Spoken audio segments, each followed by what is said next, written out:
স্বপ্ন ছিল আইএসএলে কোচিং করানোর। সেই স্বপ্নের উপর ভর করেই শুরু হয়েছিল একটা লড়াই।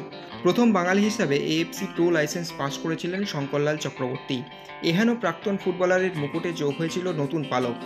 আরএফডিএলে পাঞ্জাব এফসি দলের কোচ, একসময় মোহনবাগানে কোচিং করিয়ে যাওয়া শঙ্করলাল চক্রবর্তী। রিলায়েন্স ডেভেলপমেন্ট লিগের ফাইনালে ইস্টবেঙ্গলকে হারিয়ে পাঞ্জাব এফসি দলের যুব দলকে চ্যাম্পিয়ন করেছেন। বাঙালি কোচ হয়ে বাংলার দলকে হারানো, কিন্তু এর নেপথ্যের কারণটা কি? এছাড়াও ভারতীয় ফুটবল, সুনীল ছেত্রীর পরবর্তীকে, সব মিলিয়ে আমরা টেলিফোনে যোগাযোগ করেছিলাম শঙ্করলাল চক্রবর্তীর সঙ্গে। তিনি এদিন বলেন, বেশ কয়েক বছর পাঞ্জাব এফসির যুব দল ভালো করছে, এর কারণটা কি? এরা জবে থেকে ক্লাবটার দায়িত্ব নিয়েছেন এই ম্যানেজমেন্ট।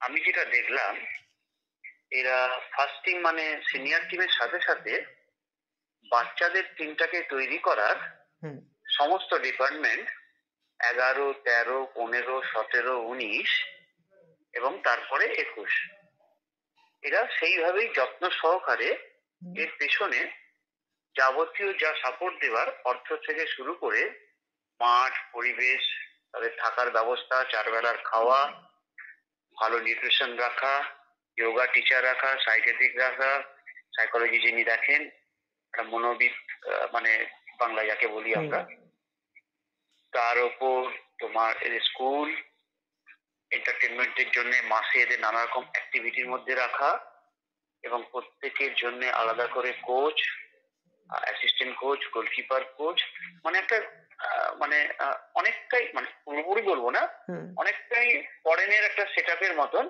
নিজেদের মতন করে এরা করে। এবং এদের আলাদা সম্পূর্ণ মাঠও, যেখানে আমরা সিনিয়র টিম প্র্যাকটিস করি সেখানে এরা করে না, এদের আলাদা দোকানা মাঠও আছে, বাচ্চাদের সেট আপটা পুরো আলাদা।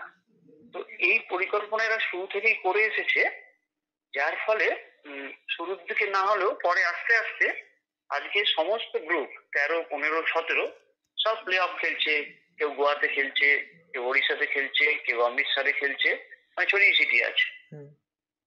তো এটা সম্পূর্ণভাবে এই ম্যানেজমেন্ট এইভাবে সাপোর্ট করে। তারপর আমাদের যিনি টেকনিক্যাল ডিরেক্টর বা হেড অফ ফুটবল নিকোলাউস আছেন, তার বুদ্ধিতে, পরিকল্পনায় এইসব এগিয়ে চলছে।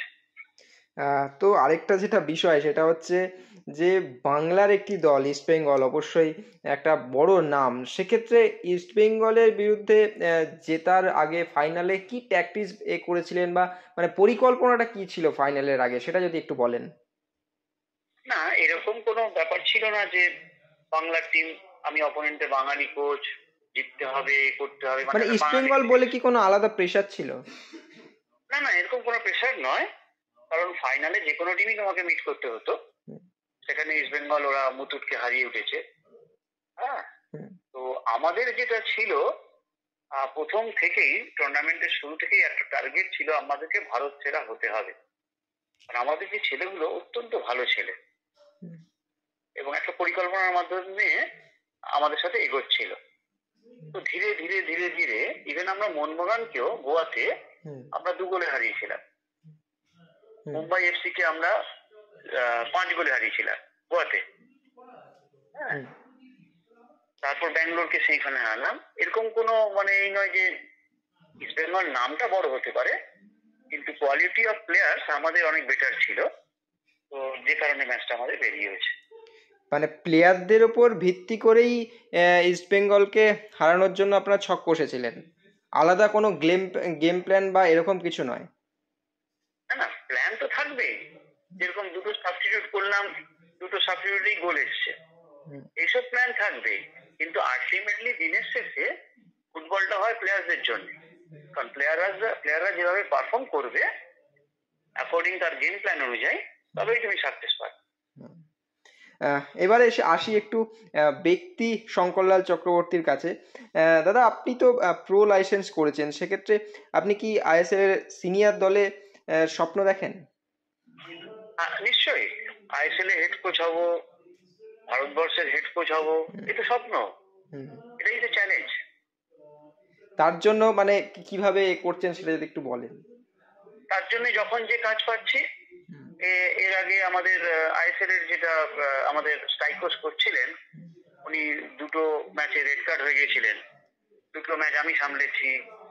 হ্যাঁ, ম্যানেজমেন্ট, তারপর প্র্যাকটিসের দায়িত্ব দিচ্ছে, সেগুলো সামলাচ্ছি। তারপর এই আন্ডার-23 যেটা চ্যাম্পিয়ন হলাম, হ্যাঁ, কারণ এই ছেলেগুলোই তো আগামী দিনে আইএসএল এ খেলবে, মানে এটাও একটা টপ লিগ।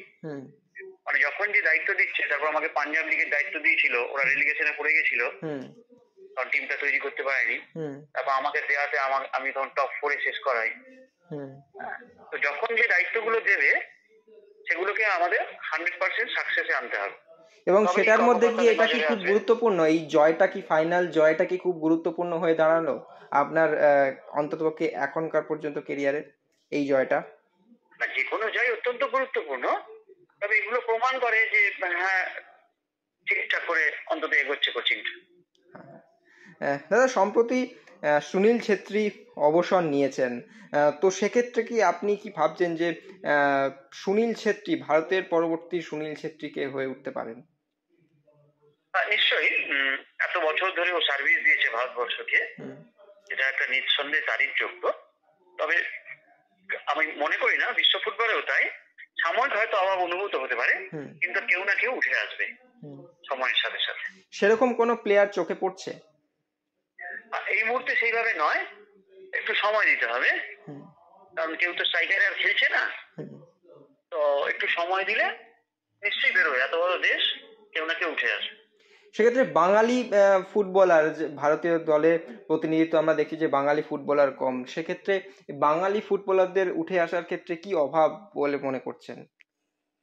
না, বাঙালি ফুটবলার তো প্রচুর ভালো আছে, ওদেরকে সুযোগ দিতে হবে। বাঙালি ফুটবলার অনেক ট্যালেন্টেড আছে, ওদেরকে সুযোগ দিতে হবে। সেক্ষেত্রে শেষ প্রশ্ন করব, ভারতের ইনফ্রাস্ট্রাকচার বা বিভিন্ন রকম একাডেমি খোলা হচ্ছে বা অনেক কিছু করা হচ্ছে, বিভিন্ন বিদেশি কোচরা আসছেন, তা সত্ত্বেও আমাদের ওয়ার্ল্ড র্যাঙ্কিংটা অনেকটাই খারাপ। তো সেক্ষেত্রে এটা কেন, এর কারণটা কি বলে আপনি মনে করছেন? না, সবসময় র্যাঙ্কিং দিয়ে বিচার করলে হয় না, তবে এত বড় দেশ তো নানা রকম অভাব অভিযোগ থাকে, অসুবিধা থাকে। তবে আমি মনে করি না ইনফ্রাস্ট্রাকচারে আমরা অনেক পিছিয়ে, পৃথিবীর উন্নত দেশের থেকে পিছিয়ে, কিন্তু বহু অনুন্নত দেশ আছে আমাদের চেয়েও বাজে ইনফ্রাস্ট্রাকচার, কিন্তু ফুটবলে তারা অনেক এগিয়ে। আমাদের দরকার একটা সঠিক ভাবে তৈরি করে একটা প্ল্যান, এটা এআইএফএ নিশ্চয়ই করছে। বাকি ক্লাবদের এগিয়ে আসা, সরকারকে এগিয়ে আসা, তবে গিয়ে একটা সাকসেস হবে।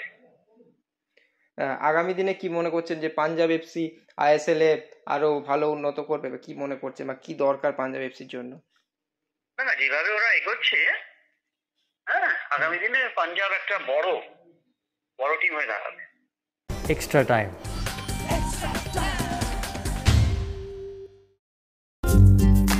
লেটেস্ট নিউজ আর এক্সক্লুসিভ ভিডিওর সঙ্গে আপডেট থাকতে এখনই সাবস্ক্রাইব করুন আমাদের ইউটিউব চ্যানেল। বেল আইকনে ক্লিক করতে ভুলবেন না যেন।